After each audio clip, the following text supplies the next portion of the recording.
Right, hello again. I'm here with Jeni Browne from Mortgage for Business. And hello, Jenny. Welcome to you. Hi, thanks for having me. That's all right. Yeah, what we're interested in, Jenny, is we're getting a lot of landlords who were told at the outset that they must take a mortgage holiday. Well, there's no must about it. And really, we just want to make sure that they're thinking about what they're doing, the potential outcome of what they're doing, and if they've got it wrong, how they can undo it. So, under what circumstances do you think a landlord should take a mortgage holiday? Yeah, so I think a mortgage payment holiday is really appropriate where the tenant is unable to pay their rent, and therefore this takes the financial pressure off the landlord of having to meet the mortgage payment when they're not in receipt of any rental income. I think from my personal view, a mortgage payment holiday should really be a last resort. So actually you will find that some lenders, when you're asking for a mortgage payment holiday, are asking some fairly probing questions with regards to their borrower's finances. So for example, do you have any other savings? Yeah. So, I think it's a really good facility, which is really designed to allow landlords to let their tenants have some breathing space with regards to their rental payments. What it certainly isn't is a landlord's ability just to have some time off paying their mortgage and then saving the money for, another reason. Mm. Yeah, I mean, what do you think the potential ramifications of taking a mortgage holiday are? We've been told it won't affect a landlord's credit rating, but it won't look good, will it, in the future? Yeah, so I think it's true that it will not affect your credit rating because it doesn't get recorded as a missed payment. Right. However, what we're now seeing is when we're submitting new applications to lenders for our landlord clients, lenders are now asking questions like, are you currently taking a payment holiday on any of your other mortgages? Have you taken one in the past? Yeah. And the way that they're then reacting to landlords who are either currently in a payment holiday or have taken one does vary. So essentially what we did when we realised this was going to be an issue was we contacted all of the buy-to-let mortgage lenders and asked them the question about how they would feel about landlords who are in or had taken a payment holiday. And some lenders came back and said, do you know what, we're fine about it, we understand, we'll carry on. Yep. Some lenders came back and said, actually, if someone has taken a payment holiday in the last 3 months or is in one at the moment, we will not lend them a penny. That's the end of it. So they're declining those applications. And the third case is lenders who are saying, well, actually, it's not an outright no for us, but we need to understand this client's financial position. Because if you're saying to us on one hand, they're under financial stress because they can't pay their mortgage over here, but you're asking us to lend them money on a different matter, are we making these people more vulnerable and putting them in a dangerous position? So it's a mixed bag, but I think what it's really fair to say is it won't affect your credit rating. But when lenders start asking some more questions, it could impact your ability to actually get a mortgage going forwards. Yeah, and I think the important word is holiday. They're not waiving Yes. the mortgage at some stage. They're going to have to pay it back, aren't they?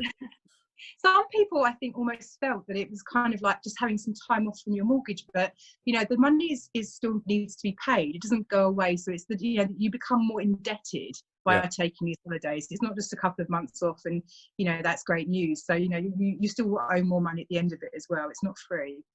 And presumably, you're going to end up paying interest on the interest, aren't you?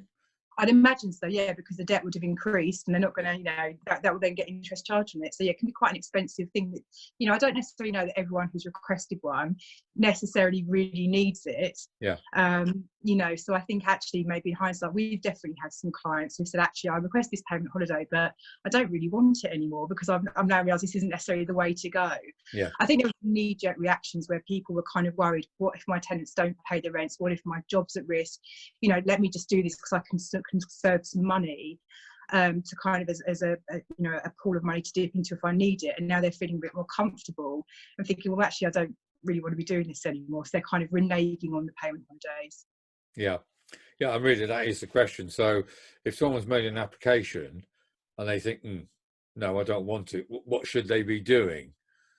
Yeah, so you can come out of your payment holidays at any time. So if you decide that you don't want to either go ahead with the payment holiday or cease the payment holiday arrangement that's in place, you simply need to contact your lender and let them know that's what your intention. And I'm sure they'll be very happy to, make the right arrangements for you.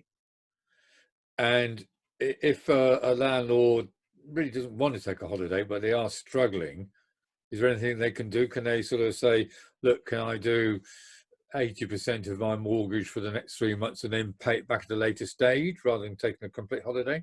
Can they do part and Yeah, part? so I think some lenders are allowing partial payments. Right. So yeah, so it does vary lender to lender, but some of them are definitely offering that facility. So it's definitely one to have a conversation with your existing lenders to see whether they're able to facilitate that. Yeah, but I think the message is think long and hard about this, because although it seems like a good idea, it might come back and bite you at some stage.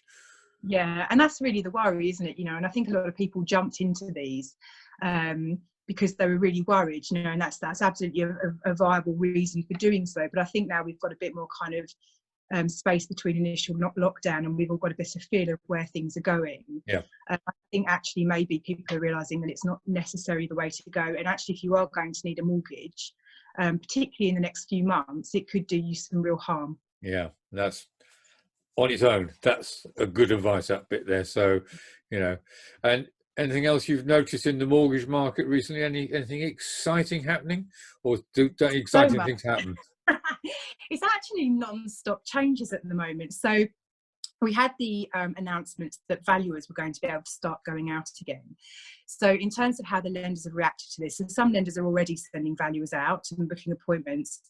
Other valuing companies are being a bit more cautious and looking to really, I guess, put together a well-planned approach to this, and making sure the valuers have access to PPE. You know, there's a process in place to make sure that there's no contact with, you know, inhabitants of properties and so on. So that's been really encouraging. So that's really good news. And also the fact that you can now go and view properties as a potential buyer, great news for the market. In terms of other things, I think what happened was when the lockdown was initially announced, we saw a whole wave of lenders cut back really aggressively on their loan to values because they didn't know how they were going to value the properties. And also some lenders put a pause on new applications while they figured out how they were going to accept new business going forwards. And then every single week, week by week, we've had lenders either coming back into the market, bringing up their loan to values. A lot of them are offering desktop valuations these days. So, you know, it would be really wrong to go back to pre-COVID conditions. What we find is we don't struggle to place a deal at the moment. We can always help someone. There's enough out there that there's things to be done. Yeah. And have you still got on your website, you used to have a magic tool which you could fill out some details and get an indication whether you could get a mortgage or not. Have you still got that on there? Yeah, we've got so much on the website. There's a mortgage, how much you can borrow calculator. There's a rate finder. Yeah. There's online chat facilities. There's case, you know, it's all over there. So there's loads of information. But yeah, the tool you're referring to is still very much available. Good. All right. Well, perhaps there is some excitement in mortgages after all. It's a very exciting industry. I'll just write that down. So I'll put it there somewhere.